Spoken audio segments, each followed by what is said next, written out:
response to a question, and I want to direct this question towards him, because I came from the people, my name is Barbieri, so I came from the People's Republic of Connecticut. So I understand, and I actually had clearances to go to the state building, and I had actually asked when they were building a casino.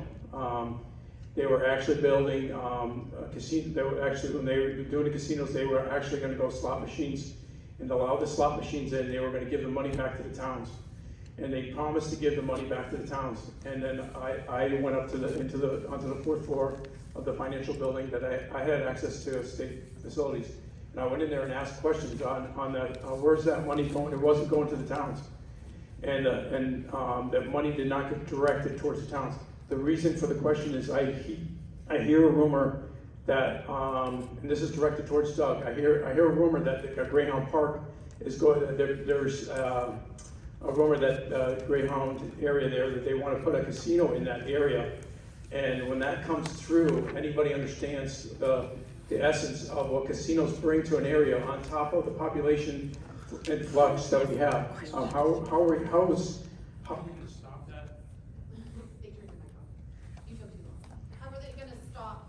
Are we going to stop that external funding that people fund the money to people so that it pushes representatives to appeal towards this idea? Do you understand the question, Doug? Not entirely, but there's no effort that I'm aware of to do anything like that over there. Is there are you any of you getting encouraged to have a casino in our state? I haven't. None, but here's the thing, they're here. And why should the tribes be able to have no competition whatsoever if they're going to take individuals' money? And you're going to block out the whole idea of any kind of competition because now the reservations can have it. I'm not advocating for anything, but the bottom line is it's already here. The funny thing is, for instance, in this Powerball issue with the lottery, comes before the State Affairs Committee, that they want to expand the Powerball. They want to allow some more international countries to get in there and join this whole lottery gambling scenario. And the State Affairs Committee kills it, says no. And the warning is, if you don't do this, we won't have a Powerball. No more Powerball in Idaho. As of August, it's going to be dead. I say, what? So what? Well, $17 million is going to go to the schools for that. Well, out of $2 billion we're already giving him, you want 17 million? Oh my goodness, that's terrible. I'm sorry, I'm being sarcastic. Oh, so we say, so what? And we don't allow them, we're not going to pass it. Let it die. Uh-oh, they figured it out. There's a workaround. They didn't need us after all. There's going to be a Powerball after August. Oh, we're saved, $17 million more to the government. I'm not impressed with the gambling issues. If you're going to allow it in the state, you're going to restrict it to private enterprise or from private enterprise, let's try and be consistent with our laws. That's all I'm suggesting, one way or the other. Kill it all or allow the market to compete. Not to confuse the issue though.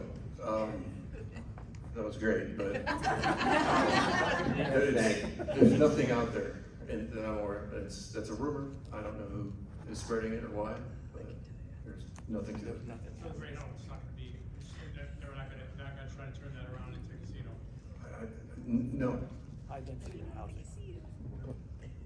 All right, we'll do the last question right here with Aaron. Well, I kind of have three. First, Maureen Marion, Kootenai County. Jim Addis, thank you. You try to answer many of my emails, and I do appreciate it. First, you've talked about how do we, as the public, follow you and your voting records. What do you think of the Idaho Freedom Index? What are we really supposed to think about the fetal heartbeat law when it's tagged to a federal court decision? And I still don't quite understand. I think we still are under an emergency because of the governor's proclamation, May 21st, that states that a state of emergency described in section 461008, which is under martial law code. Idaho exists in the state, an emergency exists in the state of Idaho. I'll take the first one. The Freedom Foundation score, I think, is right about 94% of the time. Is that your score? And what's your It would have been higher, except they marked me down for the Parks and Rec bill. The one where we're doubling fees on out-of-state folks. They don't like raising fees of any kind. And yeah, that was my bill. And Steve helped. So we got that passed. I took a hit for it, but yeah, they're pretty good. 94%. And since I answered that we're not under any restrictions, we actually have been under declared emergency. Some of them have lasted years for different reasons, but the state of emergency that he extended doesn't have any restrictions on our behavior in it. That's all I'm saying. I'm not saying that the state of emergency is gone, but there are no restrictions related to that state of emergency that are any longer in effect. The restrictions come from, and Representative Riggs, or Senator Riggs pointed those out very clearly, come from other points in our law, not from the state of emergency section of the code. That's not where the restrictions before we were in session came from, and that's not where they're coming from now.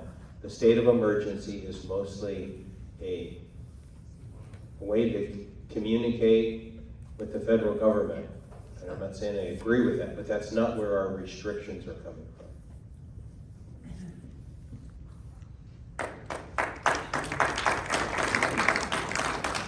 All right, thank you. I know there's a couple people that still had questions, and we'll figure out how to get your questions to the representatives.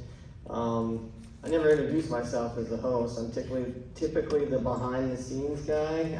My name is Roger Garlock. I'm the legislative chair for the local Republican Party, and I'm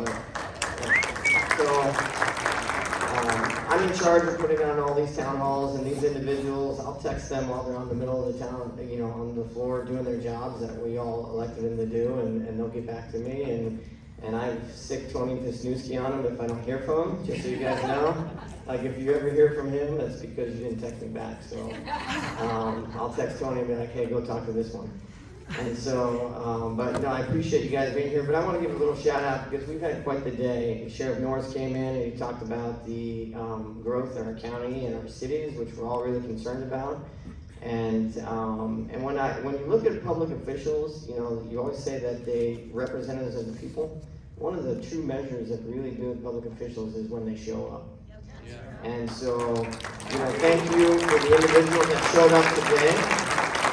And it's nothing against Paul Amador or Tony Wisniewski. I know they would be here if they weren't on a much-needed family vacation. But there's also a couple other individuals that have showed up today. You got our county clerk right here, Jim Brandon. We have an awesome county commissioner, Leslie Duncan, right here.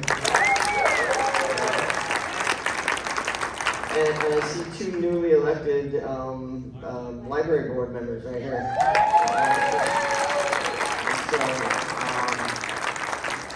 It's like when you go to the ballot box, really look for that. See who stays involved in the communities. Well. What's that? The county treasurer. Where's Steve? Where is he?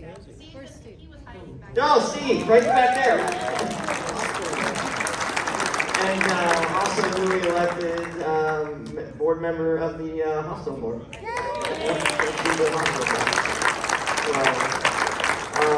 But yeah, it was a great day for the plugs. Art, what were you plugging again?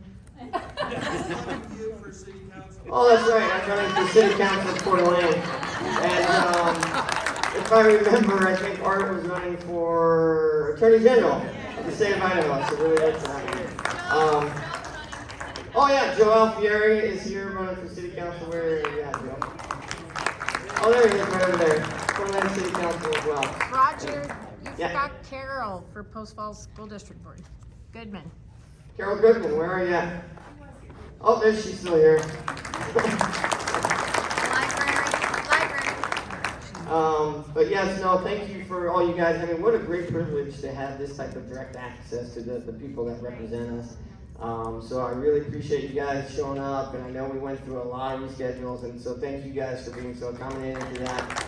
And take your break as you deserved. It was a record year, right? So enjoy your breaks, and thank you again, everybody.